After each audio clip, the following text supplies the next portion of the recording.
Hello, everyone. Welcome to the April meeting of Sisters in Crime. I have a few announcements to make.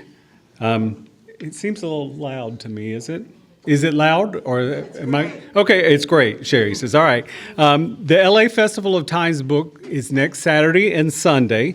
If you haven't signed up and you want to sign your book, please do so on our website. There's 2 slots per hour. It may look like there's no room, but if you push the little list down, you can sign up on a second spot. So on Wednesday morning, I'm going to open it up to some members have said they'd like to sign both days. So if there's an open spot, I'm going to assign those on Wednesday morning. So if you haven't and you're planning on coming and you want to sign, make sure you sign up by Tuesday night. You move it or lose it, one or the other. And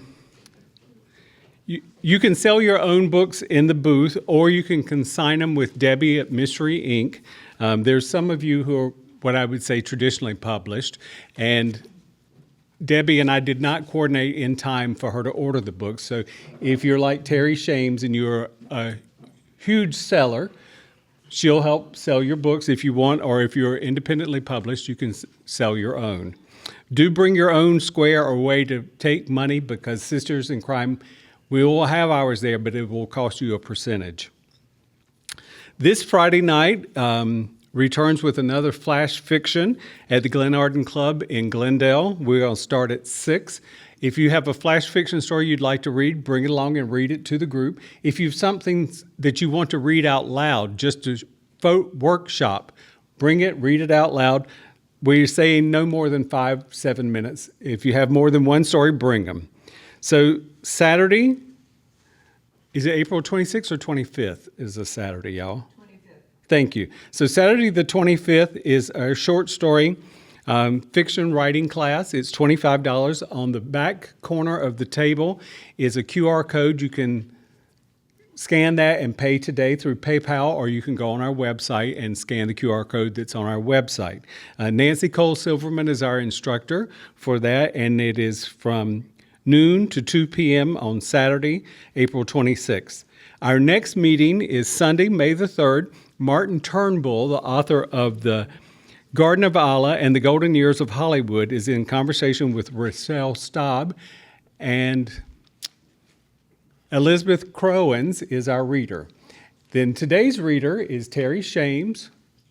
Oh, there you are, Terry. I know, Terry. I saw you sit down. I don't know how I missed you. There you are. So Terry is the author of the Samuel Craddock series, as well as other books, and she's going to read from her latest work now. Oh, and then after Terry, I'll introduce Peggy. Sorry. I always get the order wrong each meeting. Y'all keep score. You're on now, Terry. Thank you. Oh, these chairs are always so tricky. Okay, so it's so hard to figure out what to read in a book like this one. This book. Control issues, Terry. This book has control issues. This book has two plot lines. One of them is about the fact that someone is doing some illegal dumping near Jarrett Creek, and the other one is about Jewel Barnes, who's just gotten poisoned. Eventually, the two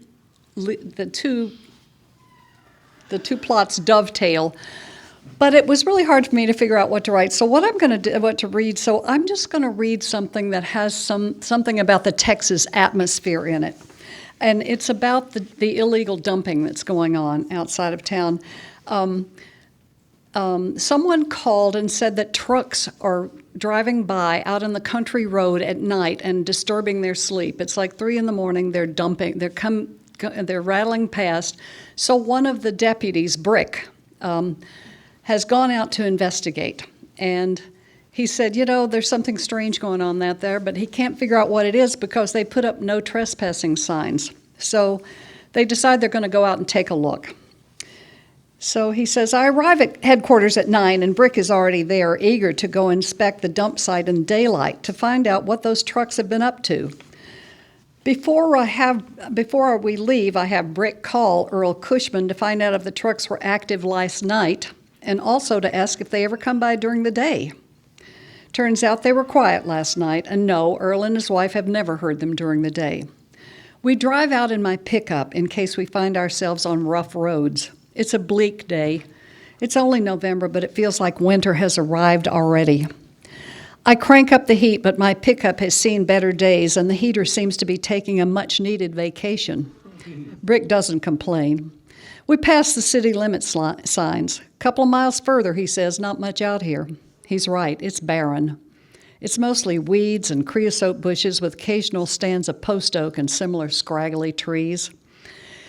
I never got a chance yesterday to look up information about who owns the land out here, I say. I do know that oil companies bought up most of it when there was some thought there might be oil or natural gas in the area. Brick says, my daddy said the railroad also owns a lot of the land. He's probably right. But even if oil companies don't own the land, they have the mineral rights, which means that if an oil company found oil on any land around here, the only person who would profit would be the oil company. I know all this from when I was a landman. I went all over Texas, sampling soil and assessing terrain for whether it was likely to yield oil. It meant a good bit of travel, so I got to see a lot of the state, or at least the parts that looked promising for oil development. And I negotiated contracts with landowners when we found a promising site. That was my least favorite part. It always seemed like oil was found on the land of people who could barely afford to live there, much less hire someone to negotiate a contract. It was a tricky balance between being fair and keeping the company's best interest in mind. I was glad to retire from it. I can see how somebody might be tempted to use this as a dump, he says. Yeah, but as far as I know, we don't have any approved waste sites around here. I expect sites to have to be approved, he says, and it's suspicious that they're doing it at night. Yeah, my guess is there's a lot of red tape involved in approving a site. What makes me uneasy is the thought that there might be a more sinister reason for moving this stuff at night. They might be dumping dangerous waste, radioactive or something that might leach into the groundwater. I don't know what the underground water system is out here. It's an area with a surprising number of creeks, usually dry. But if there's a heavy rain, you could get runoff into the creeks that's carried into rivers. The creek that feeds our recreation lake is a tributary of the Brazos River. It wouldn't be good to pollute it. There it is. He points to a rutted road leading off the highway. There's a new heavy gate across it, padlocked and with a no trespassing sign. Do we have a legal right to go in and look around, he asks. Probably not. It's out of the city limits and therefore not in our jurisdiction. I get out and survey the surrounding. Nothing much to see because the land on the other side of the gate slopes upward, which means what's on the other side isn't visible. I know there's an abandoned quarry somewhere out here this way. I wonder if that's here. I'd like to find out who owns this land and figure out what's going on out here, I say, just to be sure it's on the up and up. There might be another way, he says. Could be there's another road farther on. We back out onto the road and continue for another quarter mile before we find a weedy road that parallels the other one. Looks like it hasn't been used in a good while. I pulled onto it and immediately the truck sinks into the sand, but I've got good tires, and we managed to plow forward. Another 100 yards and the road, such as it ends in a pile of rock. We get out and strike out walking south over terrain that's rocky shale, sand, and scrub brush. If it was summer, I'd be looking out for rattlesnakes, but this time of year they're holed up staying warm. We've walked 10 minutes when we come to a barbed wire fence that stretches in front of us and along the eastern side where the dump site is. The fence looks new, the posts unweathered, the wire shiny, posted, no trespassing. Signs are hung at intervals. The land on the other side has the same kind of rise that kept us from seeing what was beyond it from the road. I guess that's that, I say. Brick starts to say something, but we both look up startled at a man yelling. What are you boys doing there? He's a tall, lanky guy standing at the top of the rise. He's wearing a baseball hat, jeans, and cowboy boots. But what really catches my interest is the rifle dangling from his right hand. I wonder how he knew we were here. I'm Samuel Craddock, Chief of Police in Jarrett Creek. This is my deputy, Brick Newman. We're just scouting out the area. Can we talk? What is it you want? No friendliness in the question. I move closer to the fence and Brick stays with me. We've had some complaints about trucks moving out on the road from Jarrett Creek at night and waking people up. Wondering if there's some way we can get whoever's in charge to do the hauling a little early in the evening or after 7 in the morning. The guy looks over his shoulder at something and takes a couple of steps in our direction. You got no jurisdiction out here. It's outside the city limits. That's true, I say, just a friendly request. I'll talk to the boss, but I wouldn't count on it. Can you at least tell me how much longer this hauling is going to go on? You'd have to take that up with the boss. I'd like to do that. Maybe you could give me a name and phone number. The guy spits off to one side, the kind of gesture that could be read as indifference at best and contempt at worst. I'll have her contact you. Her? And as uncooperative as he's been, I know my next questions are going to fall flat, but he's bugging me and I'm not inclined to let it rest. I didn't get your name. No, I'm not under any obligation to give it to you. Brick makes a huffing noise, but I say in my most conciliatory manner, I understand. What is it you're hauling out here anyway? Like I said, I'll have my boss call you. Can I at least know her name so I'll recognize it when she calls? Shelby, he says. Mrs. Marlene Shelby. I'll look forward to Mrs. Shelby's call, I say. I raise my hand and raise my hat and plop it back on my head. Let's go, I say to Brick. We head back to the car and get there just as a few spatters of rain start up. I hope he gets good and wet, Brick says. Thank you.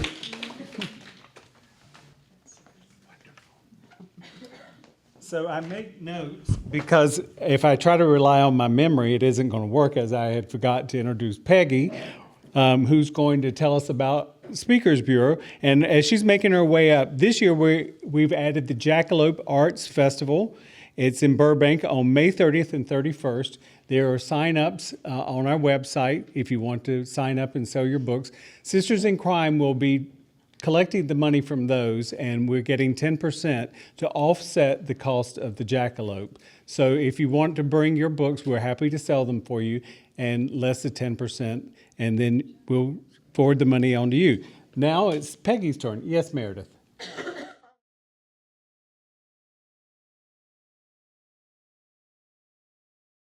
Oh, it's via Zoom. Thank you, Meredith. That was right on the notes, too, and I read right over. Oh, I glossed over that. Peggy? All right. We meet usually the third Saturday of each month in Agora. We have an author talk there, but we are dark in April in Agora because it's the same day as the LA Times Festival of Books. We will, however, though, have an author talk the following Saturday, April 25th at 1 o'clock at the Oak Park Library. It's our first time having a conversation in Ventura County. Hopefully it will go well, and we have authors Judith Ain, Sheila Lowe, and Deanna Neese, who's here somewhere. And help me out. Am I saying your last name correctly, Neese? Okay, excellent. So, and I've just finished your book, so I'm ready. And also, while we're on the topic of books, I just want to say I recently read Terry's latest book, and it is excellent. Highly recommend. One other thing, I don't remember the date, it's too far in advance, but just keep your eye out on the newsletter because we are planning to participate in the Independent Voices event at the Downtown Library. It's in November. We were invited this year to take part, and we'll have a table there. More than that, I can't really tell you, but just keep your eyes open because it seems like it'll be a good opportunity with a lot of readers coming through on that day. So, thank you. And the LA Library did reach out to us specifically and say, we want to include you. So it's a very big thing that the main library downtown has reached out to us. So it will be in the next newsletter. More information to come as we get it. Now, Patty Smiley. Oh, yes, Gail. Do we have a date? Yeah, the 28th of November. November 28th. Yep. So Patty Smiley is a former president of this group, and she approached me about interviewing her friend Mike DePasquale, who is a retired detective with the LAPD, the West Side Division. Is that right, Mike? I retired out of Pacific Division. Pacific Division. Perfect. So no further ado, I'm going to ask Patty Smiley to come up. Thank you, Patty. Thank you, Mike.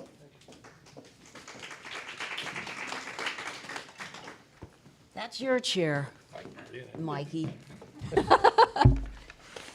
Okay. So, Just leave the money there, Patty. I'll help you. I volunteered for the Los Angeles Police Department at Pacific Division, where this is where I met Mike. He was the head of the homicide table. And we became friends, and we've been friends for a long time. Anyway, he was a D3 on the homicide table, so he was a supervisor. But in his long career, he has investigated, as you read, over 200 or supervised over 200 homicide cases. He's an expert in all kinds of DNA and that sort of thing. And he's also a really great guy, and he is an avid reader of crime fiction. So he knows what he's talking about. And when I wrote, several years ago, I wrote 3 books called Pacific Homicide Series, and it was about an LAPD female homicide detective at Pacific. And Mike was instrumental in helping me get it right.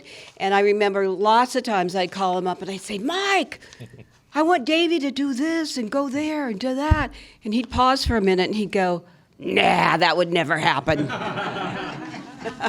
So he's here to tell us the whole truth. I'm going to ask him a bunch of questions that I think would be helpful for anybody who has a police detective in their novels, and then we're going to open it up to questions from the audience.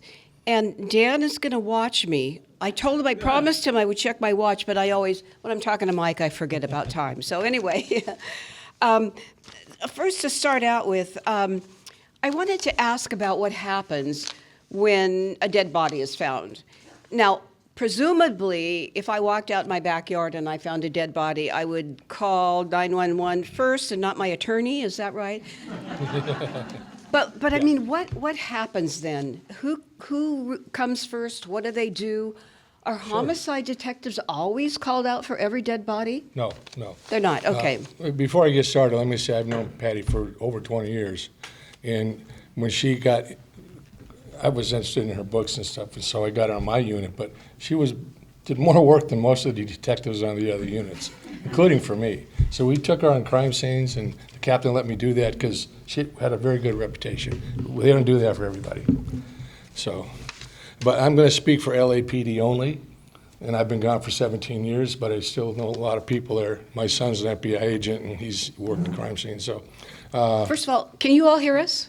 I don't know, is this working? Oh, yeah. Hello? Yeah. Okay, I'm sorry. Okay. Where is the Pacific? It's Venice. It's over on Culver and Sentinella. Sentinel. About. I forgot where it was. But before I was there, I was all over the city. I worked robbery homicide for 5 years, the officer-involved shooting team. I worked the West Bureau crash unit, which was the gang murders, where I got most of my experience.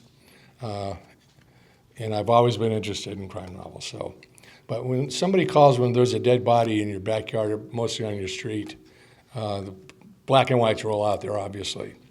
If it's an obvious murder, we're called. They go through the watch commander. The watch commander calls me at home. I call my on-call people, and we all roll in. If it's a situation like somebody's in the house dead, you don't know what happened, black and whites roll out there, and they find out what happened. The guy either had a heart attack or some other natural cause of death, suicide, overdose, or unknown, undetermined. And I've been to crime scenes. It looked like a crime scene, blood everywhere, but if somebody dies of natural death from, I don't want to get gross here, but it's not a pretty sight. Most people, I don't know from paramedics, die either in the bathroom or in their bedroom or somewhere in between. And sometimes there's blood and guts everywhere. And it looks like a murder. And then we go out and look at it. And while we always call the coroner, they send an investigator out on something like that. So between us and the coroner investigator, we say, yeah, that was a homicide. If it's not, then we go home. We'll do the death report for the police officers, but after that, it's just a police report, a statistical thing, and then if they have to do an autopsy, and they don't like to, LA County has thousands, tens of thousands every year, and they might find out something in an autopsy, and then they call us back, which happened to me. And 2 days later, he says, "Hey, did you let so-and-so's son go?" That woman, 80-something years old, died in her bedroom. And I said, "Yeah, we let him go." He says, "Too bad." Because that was a murder, yeah. But Do you go to every autopsy? Or somebody Oh, from... yeah. We have to go. We always send 2 people. Why? Well, two's better than one. Cops work, homicide detectives work a regular schedule, but they don't. And you might go to court 2 or 3 years later on a murder case, and you're usually split up by then. If you're not, somebody's retired or somebody's got another case. So it's always better to have 2 people so you can, just in case. Now, the captains and above don't like that because, oh, why you got to send 2 guys? But that's our policy, and the coroners, that's their policy, like the 2 of us there. And that's basically it. So I'm revealing this for the first time. One of Mike's detectives was this wonderful woman named Robin Salazar. Did you know that she invited me to an autopsy once? I don't know. I think I heard that, yeah. I didn't go. I was tempted, but I didn't go. They're not pretty. They've gotten better. When I started, it was one of these things you see on TV. You could smell it 3 blocks away. Does anybody know where that is? The LA County Hospital? The coroner's office? There's a McDonald's across the street. After a couple of years, we could go eat over there.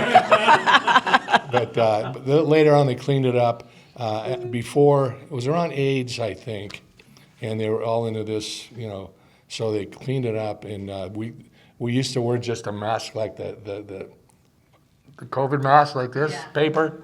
And then they gave us paper stuff, gloves for the hands, stuff for the feet, paper clothes.